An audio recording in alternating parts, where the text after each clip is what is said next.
Good morning friends, welcome back to our channel. আশা করছি আপনারা সবাই অনেক ভালো আছেন, আমরাও ভালো আছি।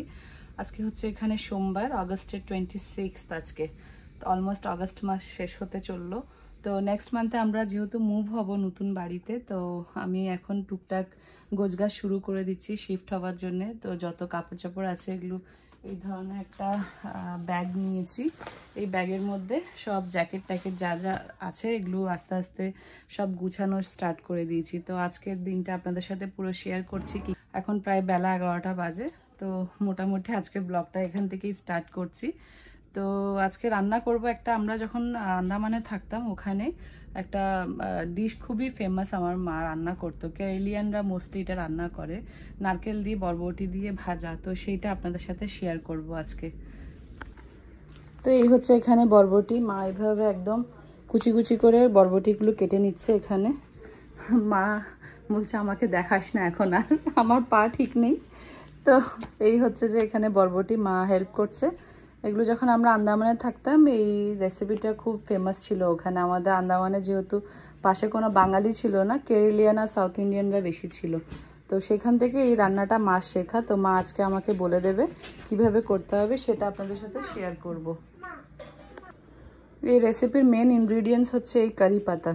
তো এই কারি পাতিটা আমরা গত সপ্তাহে বাজার থেকে কিনে এনেছি। আর নারকেল, কুচানো নারকেলটা রেডিমেড থাকবে, সেটা বের করে সেটা এখানে দেওয়া হবে। কাঁচা লঙ্কা আর এখানে কারি পাতাটা নিয়েছি। বরবটি আগে থেকে ধুয়ে এগুলো কুচি করে কেটে রাখা হয়েছে। এখানে নারকেল, কুচানো নারকেল, কারি পাতা, হিং, আর এখানে জিরা সর্ষে দুটোই নিয়েছি ছোট 1 চামচে। আর এখানে কাঁচা লঙ্কা কুচি আর পেঁয়াজ কুচি। তো এখন রান্না শুরু করব।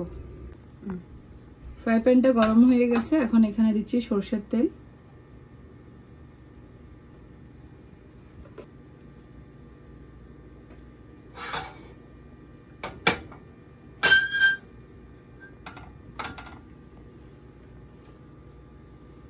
তেল গরম হয়ে গেছে, এখন এখানে সর্ষে জিরা ফোড়নটা দিয়ে দিচ্ছি।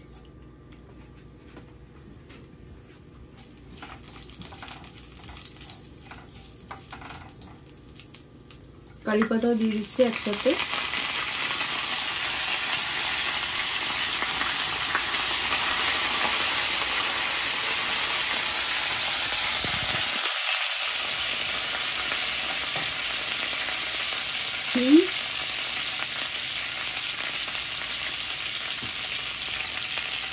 আর সাথে দিচ্ছি পেঁয়াজ কুচি।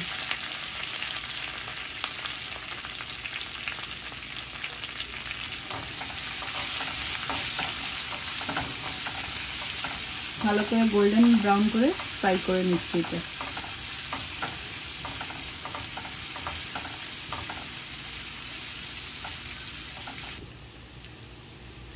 পেঁয়াজগুলো গোল্ডেন ভাজা হয়ে গেছে, এখন কুচানো লঙ্কাও দিয়ে দিচ্ছি এখানে।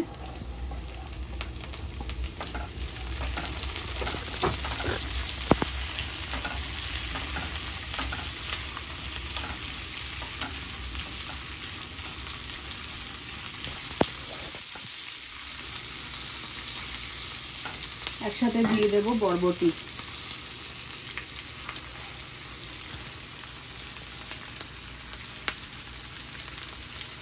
কারি পাতার স্মেলটা খুব সুন্দর আসে।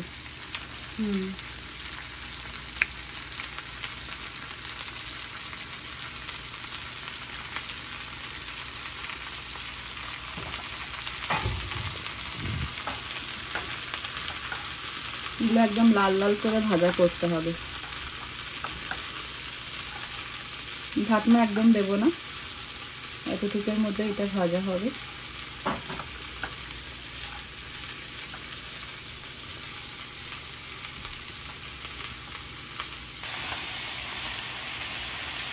বরবটিগুলো একটু ভালো করে নেড়ে দিচ্ছি আবার।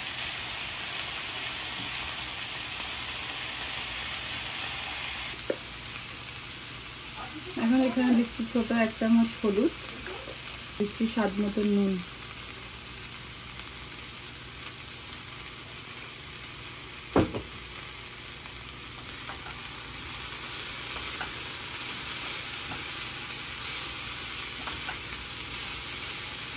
ভালো করে একটু নেড়ে ছেড়ে দিচ্ছি।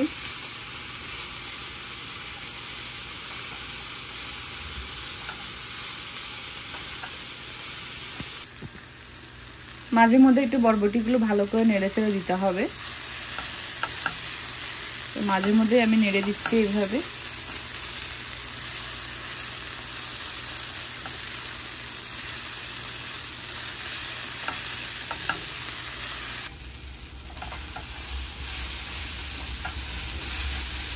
এখন প্রায় গোল্ডেন কালার হয়েছে বরবটিগুলো। তো এখন একসাথে এখানে নারকেল দিয়ে দিচ্ছি, শেডেড কোকোনাট, এগুলো রেডিমেড অবশ্য।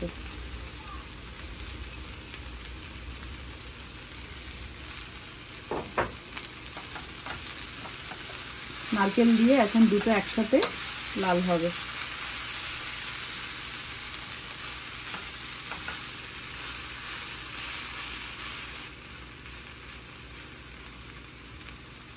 আবার কিছুক্ষণ পর পর এটা নেড়ে দিতে হবে।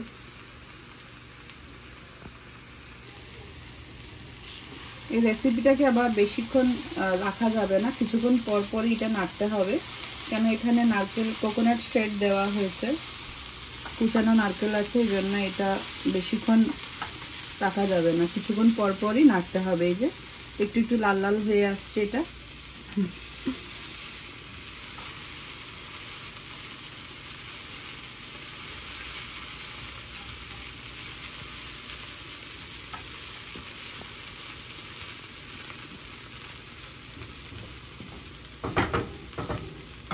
এখন প্রায় এখানে 12:30 বাজে। আবার রান্নার মাঝখানে বাচ্চারা বলছে যে খিদা পেয়েছে, আমাদেরও পেয়েছে খিদা।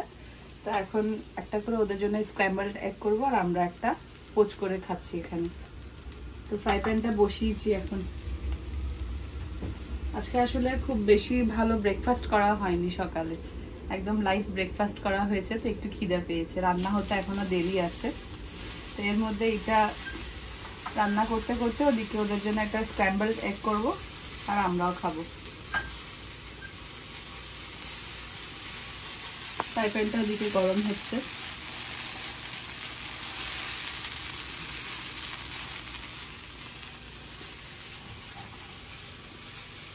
নারকেল আছে তো এখানে একটু একটু লেগে যাচ্ছে।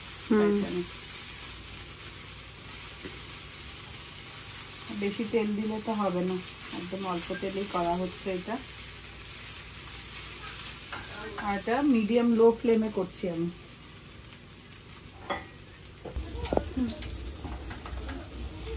বরবটি ভাজা একদম হয়ে গেছে। এই যে কত সুন্দর দেখুন, ঝরঝরে হয়েছে, একদম একদম ঝরঝরে, একদম লাল লাল করে ভাজা হয়ে গেছে। আমি গ্যাসটা বন্ধ করে দিচ্ছি।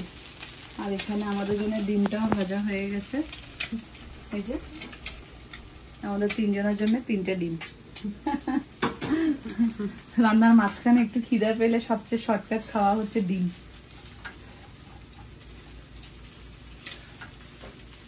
রান্না হয়ে গেছে, এখন এটা আমি একটা বক্সে নিয়ে নেব।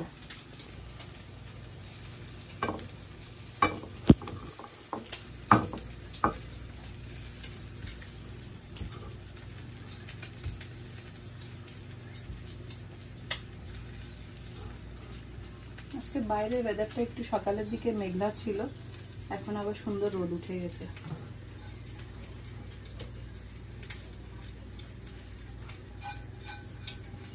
তো মোটামুটি আজকের আমার বরবটি দিয়ে নারকেল দিয়ে ভাজাটা হয়ে গেছে। তো ফ্রেন্ডস, আজকের এই রান্নাটা কেমন লেগেছে অবশ্যই কমেন্ট করে জানাবেন। ভালো থাকবেন, সুস্থ থাকবেন, দেখা হবে একটা নতুন ব্লগে। Bye, take care.